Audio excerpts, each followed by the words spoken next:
Welcome back to Kapangi travels. My name is निशा।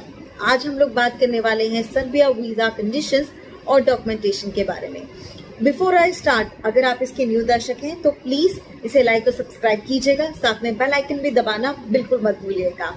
मैं आपके लिए ऐसे इन्फॉर्मेटिव वीडियोस लेकर आती रहूंगी।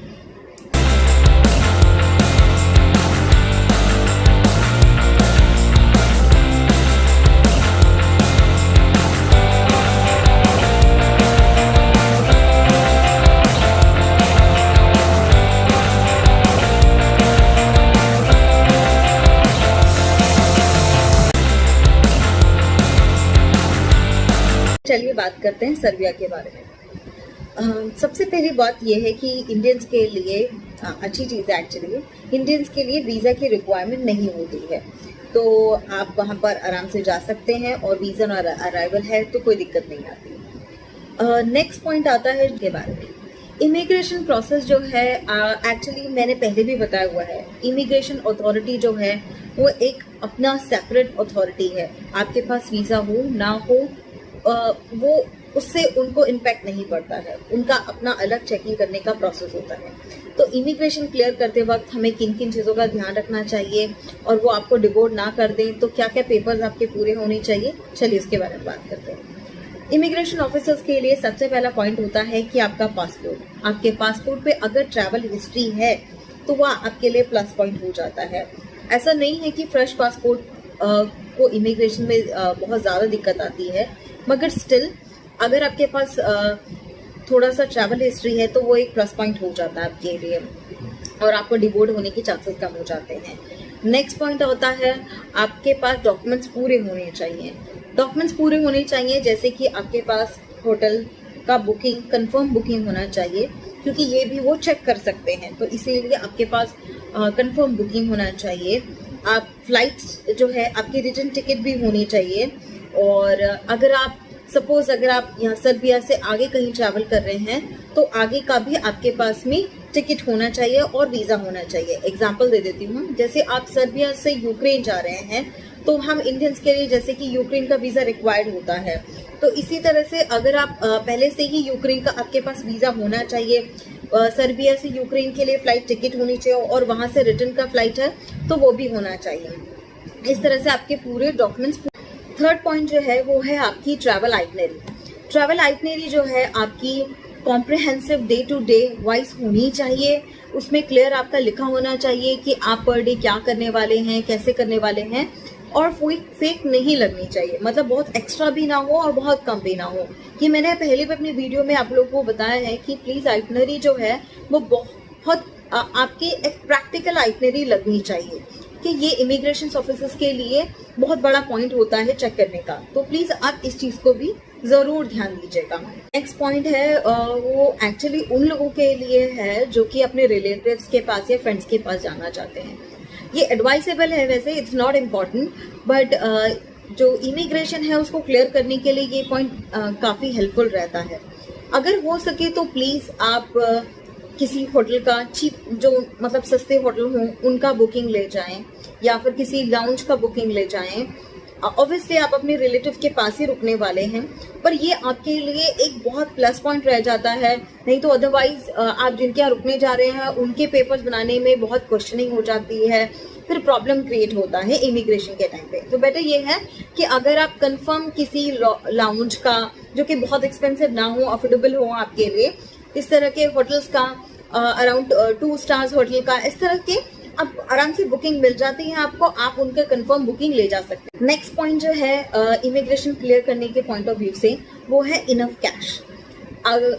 ये बहुत ही अच्छा एक पॉइंट है। Actually it's not for Serbia, it's for every place wherever you want to travel, कि आप जब भी ट्रैवल करें तो प्लीज आप इनफ कैश लेके जाएं। क्यों? क्योंकि सारी कंट्री यही चाहती है कि अगर आप ट्रैवल पर्पज से आ रहे हैं तो वहाँ आएं और एक्सपेंस करें, और उनका जो है इनकम, इससे इनकम सोर्स बढ़ता है, और ये आपके लिए भी प्लस पॉइंट हो जाता है अगर आपके पास एक्स्ट्रा कैश है। मैं ये नहीं कह रही हूँ कि आपको लाखों ले जाने चाहिए या 2 लाख 3 लाख, पर हाँ आपको, जैसे एग्जाम्पल के लिए मैं बोल रही हूँ, अगर आप सर्बिया जा रहे हैं तो पर डे के हिसाब से आप 100 यूरो लेके जाएं, तो ये ऑब्वियसली आपका वहाँ पे खर्चा शायद 200 यूरो ही हो या फिर 250 यूरो या 300 यूरो ही हो, बट अगर आप एक्स्ट्रा कैश लेके जाएंगे तो वो आपके लिए बेनिफिट रहेगा और ये इमिग्रेशन ऑफिसर पे भी एक अच्छा इम्पैक्ट डालता है। नेक्स्ट पॉइंट जो है, अगर आप ट्रैवल इंश्योरेंस ले जाएं और मेडिकल इंश्योरेंस, नाउ डेज 2021 में जैसे कि अब खुला हुआ है तो अब मेडिकल इंश्योरेंस भी मैंडेटरी हो गया है, तो प्लीज अगर आप ट्रैवल इंश्योरेंस ले जाएं वो भी आपके लिए बहुत अच्छा होगा, क्योंकि इससे भी इमिग्रेशन ऑफिसर्स पे आपका एक बहुत अच्छा इम्पैक्ट पड़ता है। उससे मेडिकल इंश्योरेंस ट्रैवल इंश्योरेंस से जो है उनको ये लगता है कि हाँ आप एक्चुअली में एक ट्रैवलर हैं और आपने अपनी हर चीज, पासपोर्ट, अपना लगेज, अपनी मेडिकल, सब कुछ इंश्योर करा रखा है, तो ये एक प्लस पॉइंट होता है। तो अगर हो सके आप कहीं पे भी ट्रैवल करें, नॉट जस्ट सर्बिया, आप कहीं पे भी ट्रैवल करें तो आप ट्रैवल इंश्योरेंस लेकर जाएं। सब जगह मैंडेटरी नहीं होता, जैसे यहाँ पे भी मैंडेटरी नहीं है, पर अगर आप ले जाते हैं तो ये आपके लिए एक अच्छा इम्पैक्ट डालता है इमिग्रेशन ऑफिसर के ऊपर। जो जैसे कि मैंने आपको सारे डॉक्यूमेंट्स, प्रोसेस, सारी चीजें बताई हैं, इनके साथ साथ कुछ ऐसी चीजें भी हैं जो कि आपको ध्यान में रखनी चाहिए। सबसे पहली बात, आपको इमिग्रेशन ऑफिसर के सामने आपको काम रहना चाहिए, क्योंकि पहला पॉइंट ये हो जाता है कि सर्बिया का और हमारा लैंग्वेज बैरियर बहुत ज़्यादा होता है। मतलब आप चाहे नेपालीज को ले लें, चाहे बांग्लादेश को ले लें, चाहे इंडियंस को ले लें, चाहे किसी भी सिटीजन को ले लें जिनका उनसे लैंग्वेज में प्रॉब्लम है, तो फिर लैंग्वेज बैरियर की वजह से थोड़ी दिक्कत आती है और उनका जो नॉर्मल टोन है वो थोड़ा हार्श होता है, नॉर्मल टोन ही हार्श होता है, तो इसीलिए आपको लगता है कि वो गुस्से में बात करें, ऑल दिस थिंग्स, लेकिन फिर भी आप बिल्कुल ना घबराएं, काम रहें और गुस्से में बिल्कुल जवाब ना दें, चाहे वो कितना ही बोलें। नेक्स्ट पॉइंट है कि अगर आप जितने भी अपने फोन, लैपटॉप, इनसे कोई भी नेगेटिव मैसेज, पॉलिटिकल मैसेजेस, ये सब डिलीट करके जाएं या नहीं होने चाहिए, और अपनी जितनी भी हिस्ट्री, यूट्यूब हिस्ट्रीज हैं या जो भी हिस्ट्री भी है आपका, आप क्लियर करके जाएं। उसमें ऐसे कोई भी ब्लॉगेज नहीं होने चाहिए जिससे इमिग्रेशन ऑफिसर्स को ये शक हो कि हाँ आपने वहाँ स्टे करने के लिए या आपने कोई भी किसी भी तरह से आपने ट्रैवल के अलावा कोई और सर्च किया हुआ है, तो उससे उनको नेगेटिव इम्पैक्ट पड़ता है।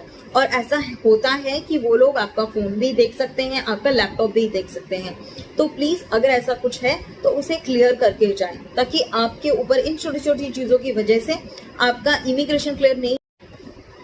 चलिए बात करते हैं अब डॉक्यूमेंटेशन के बारे में। डॉक्यूमेंटेशन के बारे में बात करने से पहले मैं आप लोगों को वहाँ के वीज़ा के बारे में भी बता देती हूँ। वहाँ का वीज़ा जो है वो मोस्टली 2 तरह का वीज़ा मिलता है, एक वीज़ा सी होता है और एक होता है वीज़ा डी। ठीक है, जो वीज़ा सी होता है वो आपको शॉर्ट टर्म वीज़ा मिलता है, जो एक्चुअली ट्रैवल पर्पस के लिए होता है, ये एक्सटेंडेबल नहीं होता है और ये 90 डेज के लिए, मैक्सिमम 90 डेज के लिए आपको मिलता है। दूसरा वीज़ा होता है वीज़ा डी, जो कि एक टेम्परेरी रेसिडेंसी वीज़ा होता है, जो कि स्टूडेंट्स, वर्कर्स और वहाँ के सिटीजन है जिन्होंने शादी कर रखी होती है, उन लोगों के लिए होता है। आप इसे एक्सटेंड करा सकते हैं, ये 365 डेज के लिए आपको मिलता है। इसे एक्सटेंड कराने के लिए आप रिपब्लिक ऑफ सर्बिया में अप्लाई कर सकते हैं, उसकी कोई प्रॉब्लम नहीं होती है। डॉक्यूमेंटेशन में सबसे पहला है आपका पासपोर्ट, जिसमें कि 6 मंथ्स की वैलिडिटी होनी चाहिए। नेक्स्ट है आपका फोटो, जो कि 35 mm by 45 mm का होना चाहिए विद वाइट बैकग्राउंड, और थर्ड है आपका लेटर ऑफ इन्विटेशन। इन 3 डॉक्यूमेंट्स के अलावा सिर्फ एक छोटी छोटी बातें हैं और जो एक्स्ट्रा चीजें हैं वो भी मैं आपको बता देती हूँ। एक तो एप्लीकेशन फॉर्म जो है वो आप प्रॉपरली फिल कीजिएगा, अगर आप किसी से फिल करा रहे हैं तो प्लीज उसे रीचेक कर लीजिएगा। नेक्स्ट है आपका रिटर्न टिकट, आपके रिटर्न टिकट होना चाहिए विद आइटनरी होना चाहिए, होटल बुकिंग होना चाहिए, कैश होना चाहिए आपका, और वीजा फी होनी चाहिए आपके पास में, और कोविड टेस्ट रिपोर्ट होनी चाहिए। एड ऑन आजकल मेडिकल इंश्योरेंस भी मांगने लग गए हैं, तो प्लीज आप मेडिकल इंश्योरेंस भी रखिएगा। तो ये तो एक बेसिक इन्फॉर्मेशन है आपको वहां ट्रैवल करते वक्त इन सब चीजों का ध्यान रखना चाहिए। I hope this video is helpful for you. अपना समय देने के लिए बहुत बहुत धन्यवाद। अगर ये आपके लिए इन्फॉर्मेटिव रही है तो प्लीज इस चैनल को जरूर लाइक और सब्सक्राइब कीजिए। Till then, this is Nisha Chauhan signing of.